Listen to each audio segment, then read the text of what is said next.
മുംബൈയില് അലീനയെ ചേർത്ത് പിടിച്ച് വൈജ. അങ്ങനെ നമ്മുടെ ഗംഗേട്ടൻ മുൻകൈ എടുത്തുകൊണ്ട് തന്നെ ശിവനോടും മനുവിനോടും പറയുന്നുണ്ട്, ഇനി വൈജ സത്യമറിയാതിരിക്കുന്നതിൽ അർത്ഥമൊന്നുമില്ല.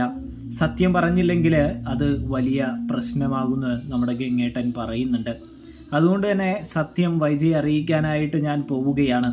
ബാലചന്ദ്രൻ എന്തായാലും ഈ സമയത്തിനുള്ളിൽ സ്റ്റാലിനെ കണ്ടിട്ടുണ്ടാകും. സ്റ്റാലിൻ ബാലചന്ദ്രൻ എന്തായാലും സത്യങ്ങളൊക്കെ ചോദിക്കുകയും സ്റ്റാലിൻ കാര്യങ്ങളൊക്കെ പറയുകയും ചെയ്യും. അത്രമാത്രം പകയുണ്ട് സ്റ്റാലിന് നമ്മളോട്. അതുകൊണ്ട് തന്നെ സ്റ്റാലിനും ബാലചന്ദ്രനും ഒന്നാവുകയും വൈജയുടെ ജീവിതം നശിപ്പിക്കുകയും ചെയ്യും. അതിനു മുമ്പ് തന്നെ വൈജ സത്യമറിയുന്നത് അനിവാര്യമാണ്. അതുകൊണ്ട് എടാ മനു, നീ പോയി അലീനയെ കൂട്ടിക്കൊണ്ടുവരാനായിട്ട് പറയുന്നു. കൂടാതെ രോഹിത്തിനെയും എല്ലാവരെയും കൊണ്ടുവരാനായിട്ട് പറയുന്നതും കാണാനായിട്ട് സാധിക്കുന്നു. അത് പ്രകാരം മനു ആണെങ്കിൽ കടപ്പാട്ടൂർ വീട്ടിലേക്ക് പോകുന്നുണ്ട്. അലീനയെയും മറ്റ് സഹോദരങ്ങളെയും കൊണ്ടുവരുന്നുണ്ട് എന്ന് കാണാനായിട്ട് കഴിയും. അലീനയെ കൊല്ലപ്പള്ളി വീട്ടിൽ കണ്ട കമലയാണെങ്കിൽ നല്ല രീതിയിൽ തന്നെ ദേഷ്യപ്പെടാനായിട്ട് തുടങ്ങുമ്പോൾ ഗംഗേട്ടനാണെങ്കിൽ തടയുന്നുണ്ട്. തൊട്ടുപോകരുത്, ശകാരിച്ചു പോകരുത്, നീ മാറി നിൽക്ക് എന്ന് പറയുന്നത് കാണാം. ഇതേ സമയം നമ്മുടെ കമല പറയുന്നുണ്ട്, എന്തിനു എല്ലാവരും ഇവളുടെ വക്കാലത്ത് പിടിക്കുന്നത്, എന്തിനു ഇവളുടെ സൈഡിൽ നിൽക്കുന്നേ എന്ന് ചോദിക്കുന്നത് കാണാനായിട്ട് കഴിയുന്നുണ്ട്, സാധിക്കുന്നുണ്ട്. അപ്പോഴാണെങ്കിൽ നമ്മുടെ ഗംഗേട്ടൻ പറയുന്നുണ്ട്, അതിനെ ഇപ്പം നിനക്ക് ഉത്തരം തരാമെന്ന് പറയുന്നു. വൈജയ്, എടി വൈജയ് താഴേക്ക് വന്നേടി എന്ന് പറയുമ്പോൾ വൈജയന്തി വരുന്നുണ്ട്. അലീനയെ കണ്ടതും വൈജയന്തി ക്രോധം കൊണ്ട് പൊട്ടിത്തെറിക്കാനായിട്ട് തുടങ്ങുന്നു. നീ എൻ്റെ അടുത്ത് നുണ പറഞ്ഞല്ലേടി ബാലചന്ദ്രൻ, നിന്റെ അച്ഛനല്ല എന്നൊക്കെ നീ നുണ പറഞ്ഞില്ലേ, എന്നിട്ടും നീക്ക് എന്ത് ധൈര്യത്തിലാടി നീ എൻ്റെ വീട്ടിൽ നിൽക്കുന്നത്, എൻ്റെ വീട്ടിലേക്ക് വന്നത് എന്ന് ചോദിക്കുന്നത് കാണാനായിട്ട് സാധിക്കും. ഇതേ സമയമാണെങ്കിൽ ഗംഗേട്ടൻ പറയുന്നുണ്ട്, അതായത് അലീന പറഞ്ഞു എന്ന് പറയുന്നതൊക്കെ ശരി തന്നെയാണ്. ബാലചന്ദ്രൻ്റെ മകളല്ലായിരിക്കാം, അത് ഞങ്ങളും കൂടി പറഞ്ഞതാണ്. പക്ഷേ നീയും അലീനയുമായിട്ട് ഒരു ബന്ധമുണ്ട് എന്ന് പറയുന്നു. അത് കേട്ടതും ഞാൻ ഈ വേലക്കാരിയായിട്ട് എന്ത് ബന്ധം ഉണ്ടാവാനാ ഗംഗേട്ടാ എന്ന് ചോദിക്കുന്നു.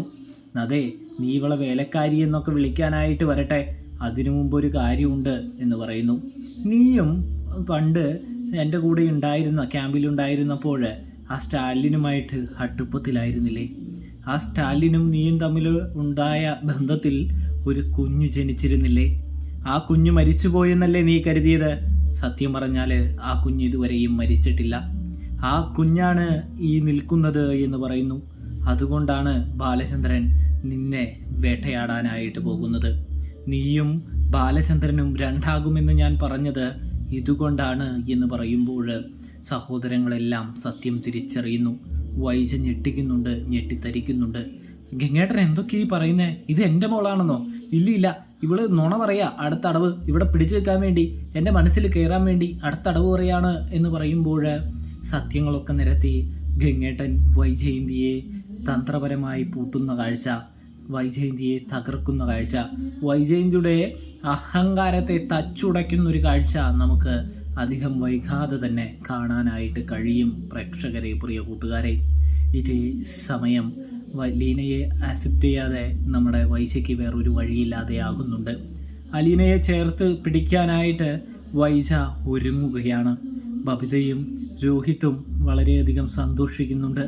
കൃഷ്ണമോൾക്ക് ഇതറിയാമെന്ന് കൃഷ്ണമോൾ ആ സമയം തുറന്നു പറയുമ്പോൾ എല്ലാവരും ഞെട്ടുന്നതും കാണാൻ സാധിക്കുന്നുണ്ട്.